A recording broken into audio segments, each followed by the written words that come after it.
Hey guys, कैसे हैं आप सब। तो आज मैं आप लोगों को बताऊंगा कि हम लोगों को क्या अमेजिंग स्पाइडरमैन 3 देखने को मिल सकती है या नहीं। क्योंकि जब से स्पाइडरमैन नो वे होम का एंड हुआ है तो तब से ही फैंस बहुत ज़्यादा डिमांड कर रहे हैं द अमेजिंग स्पाइडरमैन 3 की। क्योंकि जब से स्पाइडरमैन नो वे होम हमारे दरमियान से गुजरी है तो एंड्रयू गारफील्ड को लेकर बहुत सारे लोग लिटरली वो कह रहे हैं कि हम लोग को चाहिए स्पाइडरमैन 3, अमेजिंग स्पाइडरमैन 3 हम लोग को चाहिए। क्योंकि लिटरली यार सबसे ज़्यादा जो एंट्री पसंद की गई है नो वे होम में, स्पाइडरमैन नो वे होम में, वो थी एंड्रयू गारफील्ड के स्पाइडरमैन की। तो आज हम ज़रा इसी तरह के टॉपिक पे बात करेंगे। तो वीडियो देखने से पहले छोटी सी रिक्वेस्ट, चैनल को सब्सक्राइब, वीडियो को लाइक और शेयर करें। तो बगैर वक्त से कि चलिए शुरू करते हैं। तो द अमेजिंग स्पाइडरमैन 1 हम लोगों को 2012 में देखने को मिली थी फर्स्ट टाइम। उसे लोगों ने बहुत ज़्यादा पसंद किया था और लिटरली बहुत ज़्यादा पसंद किया था उसके स्पेशल इफेक्ट्स के लिए और उसके वीएफएक्स के लिए, सब बहुत ज़्यादा उसको पसंद किया था। और फिर सोनी पिक्चर्स वालों ने सोचा कि अमेजिंग स्पाइडरमैन 1 इतनी लोगों को अच्छी लगी तो हम लोग अमेजिंग स्पाइडरमैन 2 भी डाल देते हैं। अमेजिंग स्पाइडरमैन 2 भी आखिर आ गई 2014 में, मगर लोगों ने उसको इतना पसंद नहीं किया जितना अमेजिंग स्पाइडरमैन 1 को किया था। क्योंकि जो द अमेजिंग स्पाइडरमैन 2 में जो इनका विलन था वो था इलेक्ट्रो। वो एकदम मेन विलन था और वो इन लोगों ने दिखा दिया ब्लू कलर का। और उसके अलावा सिर्फ यही इन्होंने फजूल काम नहीं किया, उसके अलावा हम लोग को ग्रीन गॉब्लिन भी देखने को मिला, हैरी ऑसबॉर्न का।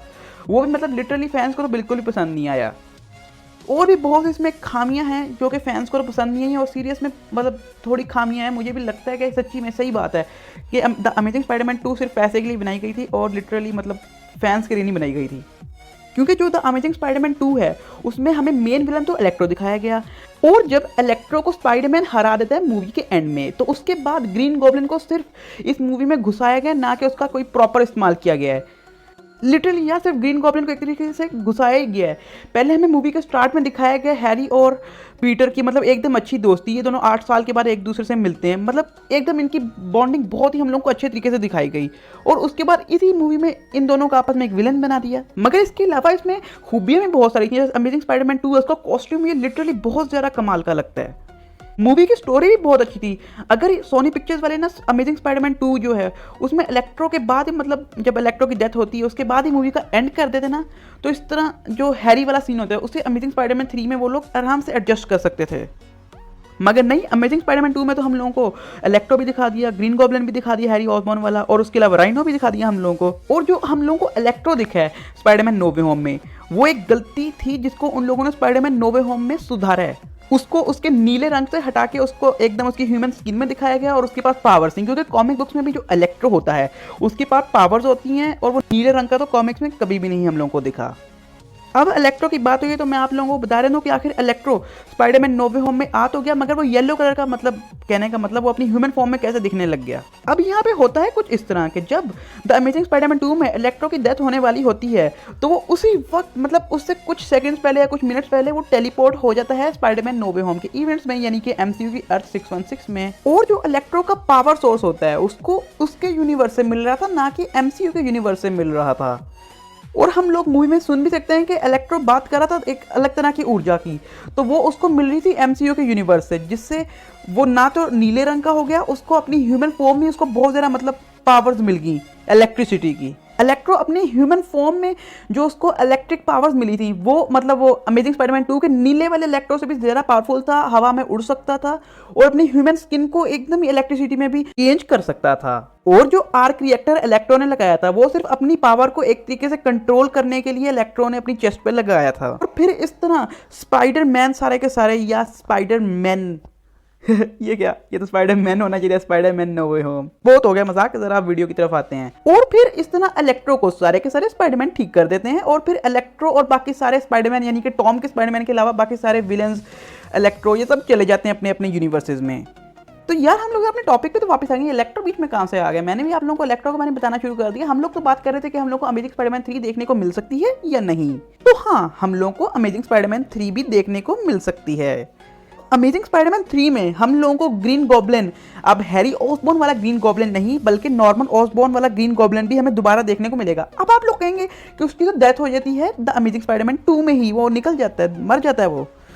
तो मुझे कुछ गुप्त सूत्रों से पता लगा है कि द अमेजिंग स्पाइडरमैन 2 में जब ग्रीन गॉब्लिन नॉर्मन ऑसबॉर्न की डेथ होती है तो उस वक्त ऑस्कॉर्प जो होता है वो नॉर्मन ऑसबॉर्न का हेड जो होता है वो किसी जार में रखकर ऑस्कॉर्प में ही वो लोग रख लेते हैं। फिर द अमेजिंग स्पाइडरमैन 3 में हम लोगों को पता लगता है कि जो नॉर्मन ऑसबॉर्न होते हैं ऑस्कॉर्प वाले उनको वापस मतलब उनको दोबारा मतलब अब क्या मैं बताऊं उनको पैदा करने लगे हैं दोबारा या बनाने लगे हैं या उनको मतलब उनको एक तरीके से समझ ले दोबारा उनको एक तरीके से यार मैं बोल नहीं पा रहा उनको आखिर क्या कर दिया दोबारा जिंदा हो गए। नॉर्मन ऑसबॉर्न दोबारा जिंदा हो गए अमेजिंग स्पाइडरमैन 3 में।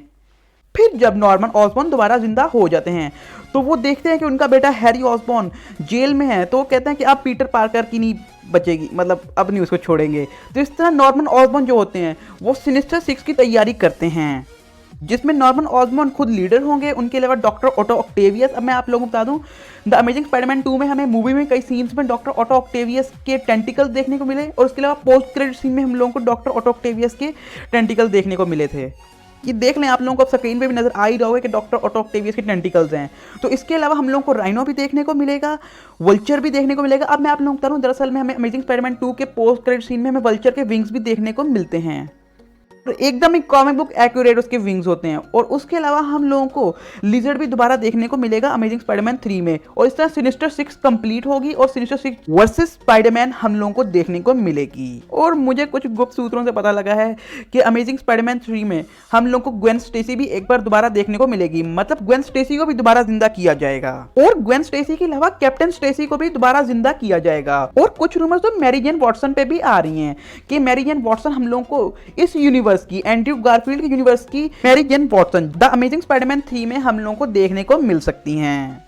और सिनिस्टर 6 के अलावा भी हम लोगों को वेनम भी देखने को मिल सकता है, एकदम नया वेनम।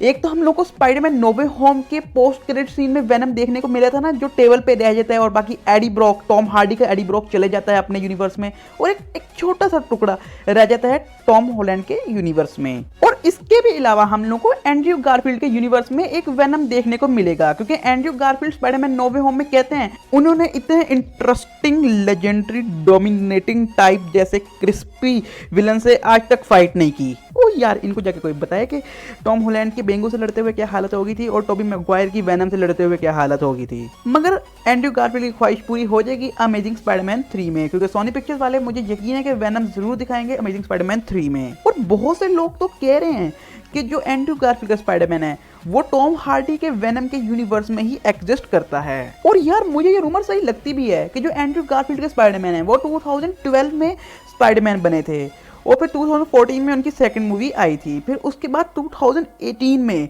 हम लोगों को वेनम देखने को मिला टॉम हार्डी का। और 1.5 साल के ही फर्क पे Venom let there be Carnage का इवेंट हो गया। तो मुझे जहां तक लगता है कि जो वेनम है मतलब टॉम हार्डी का जो एडी ब्रॉक है उसको पता ही नहीं कि स्पाइडरमैन है भी या नहीं, क्योंकि जो टॉम हार्डी का एडी ब्रॉक है वो रहता है किसी और सिटी में और जो अपना स्पाइडरमैन है वो रहता है किसी और सिटी में। मगर ये बात एकदम ही खराब हो जाती है कि इतने सालों से एडी ब्रॉक को पता ही नहीं कि एक स्पाइडरमैन जैसी शख्सियत भी मौजूद है। इस थ्योरी पे तो मैं बिल्कुल भी यकीन नहीं करूंगा। मतलब ये कैसे हो सकता है कि एडी ब्रॉक को पता ही नहीं कि स्पाइडरमैन मतलब एडी ब्रॉक 2018 में वेनम से कंबाइन हुआ मतलब बॉन्ड हुआ और उसको पता ही नहीं उसके पिछले सालों में आखिर क्या हो रहा है। एडी ब्रॉक ने इतने सालों से न्यूज़ ही नहीं देखी है, हालांकि वो न्यूज़ में ही काम करता है।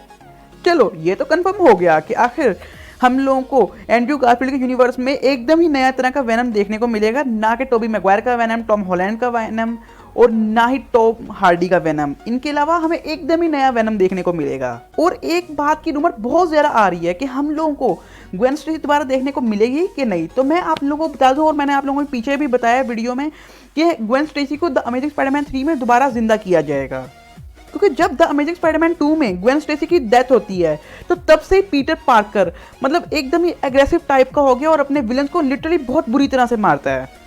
जान से नहीं मारता, मतलब बहुत ही गंदे तरीके से अपने विलन्स को मारता है। मतलब पीटर पार्कर एंड्रयू गारफील्ड का एकदम ही डिप्रेस हो गया था, क्योंकि पहली मूवी में अंकल बेन की डेथ हो जाती है, दूसरी मूवी में ग्वेन स्टेसी की डेथ हो जाती है और इसका जो बेस्ट फ्रेंड होता है यानी कि हैरी ऑसबॉर्न वो भी इससे अलग हो जाता है, पीटर पार्कर से एकदम अलग हो जाता है। तो इसी डिप्रेशन में जो पीटर पार्कर है वो अपने विलन्स की बहुत गंदी वाली करता है। और यार मुझे बहुत ज़्यादा उम्मीद है कि हम लोग को एंड्रयू गारफील्ड की द अमेजिंग स्पाइडरमैन 3 देखने को मिलेगी। मैं आप लोगों को बहुत ही कमाल की बात बताता हूँ। दरअसल द अमेजिंग स्पाइडरमैन 3 पहले भी रिलीज होने वाली थी, मगर कुछ प्रॉब्लम्स के चलते उसे कैंसिल कर दिया गया और सबसे बड़ी प्रॉब्लम यही थी कि द अमेजिंग स्पाइडरमैन 2 फ्लॉप हो गई। हालांकि मुझे द अमेजिंग स्पाइडरमैन 2 इतनी बुरी नहीं लगी, मगर वो फिर भी फ्लॉप हो गई, तो इसलिए इन लोगों ने द अमेजिंग स्पाइडरमैन 3 का कैंसिल ही कर दिया इरादा। क्या पता था कि इस मूवी की हम लोग फ्यूचर में डिमांड करेंगे और फ्यूचर में हम लोग को शायद ये मूवी ना देखने को मिले। एंड्रयू गारफील्ड के जो एक्टर हैं उन्होंने पहले ही कह दिया था अमेजिंग स्पाइडरमैन 2 के रिलीज के बाद कि अब कुछ भी हो जाए वो स्पाइडरमैन कभी नहीं बनेंगे, क्योंकि उनका करियर लगभग ही बर्बाद हो गया था स्पाइडरमैन की वजह से। और तो फैंस को भी एंड्रयू गारफील्ड बिल्कुल भी पसंद नहीं थे। तो उसके बाद जब स्पाइडरमैन नो वे होम आ गई, हम लोगों ने देख ली स्पाइडरमैन नो वे होम, और तब से ऐसे लोग पागल हो गए, उनको इतनी डिमांड कर रहे हैं अमेजिंग स्पाइडरमैन 3 की। और मैं आप लोगों को बता दूं, दरअसल मुझे 97% चांसेस लगते हैं अमेजिंग स्पाइडरमैन के रिलीज होने से, क्योंकि अब मैं आप लोगों को इसकी बात करता हूँ। सोनी पिक्चर वालों को क्या चाहिए आप लोग बताएं, आखिर मूवी किस लिए बनाते हैं, आखिर किस चीज़ के लिए बनाते हैं, पैसे के लिए बनाते हैं ना। तो अमेजिंग स्पाइडरमैन 3 से उनको इतना पैसा मिलेगा ना, जैसे नो वे होम से उनको पैसा मिला बहुत ज़रा, तो अमेजिंग स्पाइडरमैन 3 से भी उनको बहुत पैसा मिलेगा। जब भी मैं देखूं खूब सारा पैसा, तब मेरा गाने को दिल करे ऐसा। को हरदम रखना संभाल के पैसा, कमाल कमाल की चीज, हाँ बेहतरीन पैसे चीज। से मुझको है प्यार। तो यार कैसी लगी आप लोगों को मेरी वीडियो? अच्छी लगी तो कमेंट्स में जरूर बताइएगा, और आप लोग बताइए कि आप लोगों का क्या ओपिनियन है द अमेजिंग स्पाइडरमैन 3 से। तो आप लोग मुझे अपना आंसर कमेंट बॉक्स में बता सकते हैं कि आखिर आपके क्या थॉट्स हैं द अमेजिंग स्पाइडरमैन 3 को लेकर, कि ये मूवी हम लोगों को देखने को मिल सकती है या नहीं। तो बस मेरे जो थॉट्स थे, और मैंने आप लोगों को इसकी स्टोरी भी एक्सप्लेन कर दी इस वीडियो में। तो अगर आप लोगों को मेरी वीडियो अच्छी लगी है तो प्लीज़ मुझे कमेंट में जरूर बताइएगा। जो लोग हमारे चैनल पे नए वो लोग करें हमारे चैनल को सब्सक्राइब, वीडियो करें लाइक और शेयर करें। अगर आप लोगों को मेरी वीडियोस की नोटिफिकेशन नहीं मिलती, मेरे चैनल पर विजिट, हमारे बेल आइकन को प्रेस करें और मेरी इस तरह की ऑसम वीडियोस का मजा उठाएं। तो मैं इस तरह के मजेदार वीडियो मिलता रहूंगा। अब के लिए बाय।